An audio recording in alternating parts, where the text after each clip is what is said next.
Shalom Bapak Ibu Saudara-saudara yang terkasih di dalam nama Tuhan Yesus Kristus. Mari kita awali hari kita bergumul bersama dengan firman Tuhan. Kita berdoa. Ya Allah Bapa Surgawi, di dalam Kristus Yesus Tuhan, Juru Selamat kami hidup, kami bersyukur kepadamu dan kami memuji memuliakan Tuhan sungguh baik. Tuhan senantiasa berbelas kasih atas kehidupan kami umat-Mu. Terpujilah nama Tuhan dari selama-lamanya sampai selama-lamanya. Saat ini Tuhan, kami hendak belajar kepada firman-Mu. Tuntun kami di dalam pimpinan Roh Kudus, agar kepada kami dianugerahkan pengertian yang benar dan baik untuk mendengar, mengerti, memahami dan melakukan firman-Mu. Hanya dalam nama Tuhan Yesus Kristus kami berdoa dan bersyukur kepadamu. Amin.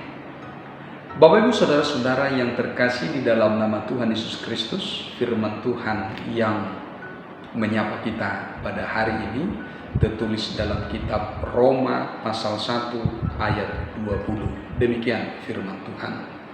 Sebab apa yang tidak nampak daripadanya, yaitu kekuatannya yang kekal dan keilahiannya, dapat nampak kepada pikiran dari karyanya sejak dunia diciptakan, sehingga mereka tidak dapat berdalih.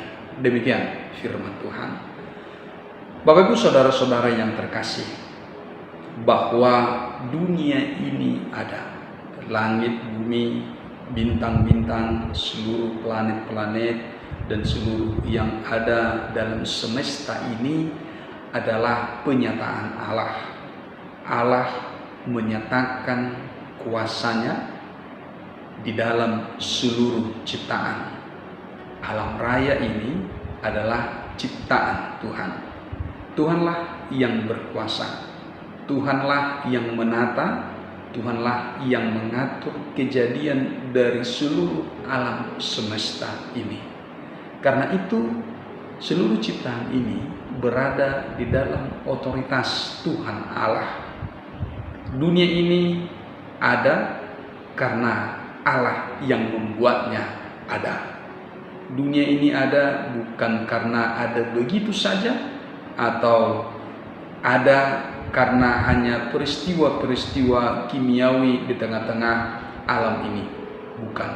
Tetapi dunia ini ada karena Tuhan Allah lah yang membuatnya ada. Karena Dia penuh kuasa, penuh hikmat di dalam menciptakan segala sesuatu.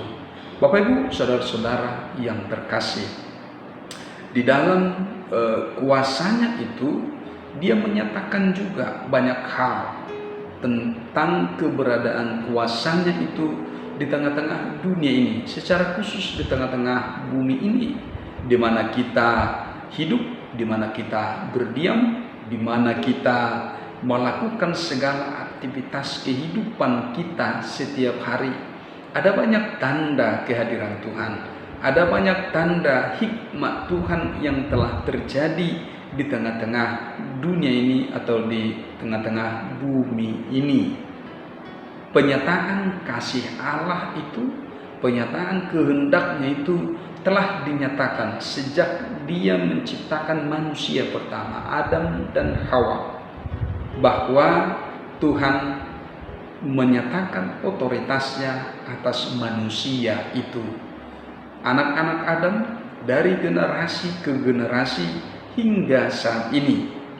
Sekalipun ilmu pengetahuan terus berkembang, sekalipun kecanggihan manusia terus bertumbuh, sekalipun hikmat manusia itu terus berkembang, tetapi ada satu hal yang perlu sama-sama kita tahu, ada satu hal yang perlu sama-sama kita pahami, ada satu hal yang perlu sama-sama kita mengerti, bahwa segala sesuatu ini dijadikan oleh Tuhan dan Dia menyatakan kuasa kemuliaannya dalam seluruh ciptaannya. Karena itu saya, Bapak Ibu, dan seluruh yang ada di tengah-tengah dunia ini, seluruh manusia ini ada dalam otoritas Tuhan, sehingga kita dipanggil untuk memuji dan memuliakan Dia. Tuhan juga telah menyatakan dirinya di dalam Tuhan Yesus Kristus yang hadir sebagai manusia di tengah-tengah dunia ini untuk menyatakan kasih-Nya. Ketika manusia itu telah cemar oleh karena dosa pelanggaran, oleh karena dosa kejahatan di hadapan Tuhan Allah, sehingga Dia menyatakan dirinya. Hikmat manusia tidak dapat menjangkau itu, tetapi hikmat Allah sendirilah yang dinyatakan kepada kita, karena Dia hendak menyelamatkan kita, karena Dia hendak menolong kita dari hukuman kecemaran dosa itu sendiri.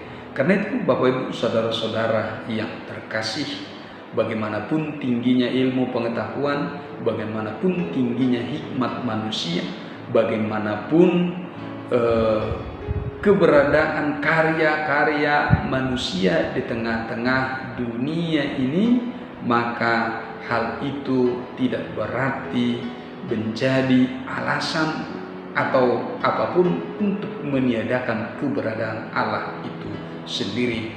Sekali lagi, apakah manusia percaya atau apakah manusia tidak percaya, apakah manusia menerima atau tidak menerima, tetapi keberadaan Allah itu tetaplah ada dan nyata, kuasa kemuliaannya itu tetaplah ada, dan itulah yang berotoritas atas seluruh ciptaan. Karena itu Bapak Ibu saudara-saudara, kita dipanggil sebagai ciptaan Allah. Biarlah hidup kita berjalan untuk memuliakan Tuhan Allah, karena Dia telah berbelas kasih menyatakan dirinya kepada kita. Karena itu kita juga menjadi orang-orang yang mengasihi Tuhan Allah di dalam Kristus Yesus dengan sepenuh hati. Seluruh apa yang ada pada kita, biarlah itu untuk memuji dan memuliakan Tuhan. Dan kita semakin tunduk, taat kepada otoritas Tuhan di dalam kehidupan kita. Amin. Kita berdoa. Ya Allah Bapa Surgawi, di dalam Kristus Yesus Tuhan, hati kami bersyukur kepadamu oleh karena firman yang telah Engkau nyatakan bagi kami pada hari ini. Biarlah kami Tuhan belajar taat, tunduk kepadamu, karena Tuhanlah yang berotoritas atas kehidupan kami. Dan biarlah kami dipimpin di dalam pimpinan Roh Kudus agar kami beriman kepadamu, dan kami melihat kemuliaan Tuhan itu dinyatakan pada seluruh ciptaan ini. Terpujilah nama Tuhan. Dan ketika kami akan menjalani hidup kami sepanjang hari ini, biarlah kami bersandar kepada penyertaan-Mu. Tuhanlah yang mencukupkan segala apa yang perlu, dan biarlah belas kasih Tuhan menjadi kekuatan bagi kami. Terima kasih Tuhan, ampuni kami atas segala dosa kelemahan kami, agar kami kudus di hadapan-Mu. Hanya dalam nama Tuhan Yesus Kristus, Juru Selamat kami hidup, kami berdoa dan bersyukur kepadamu. Amin. Anugerah dari Tuhan kita Yesus Kristus, kasih setia dari Allah Bapa dan persekutuan Roh Kudus memberkati hidupmu hari ini dan sampai selama-lamanya. Amin. Selamat pagi, semangat pagi, Horas.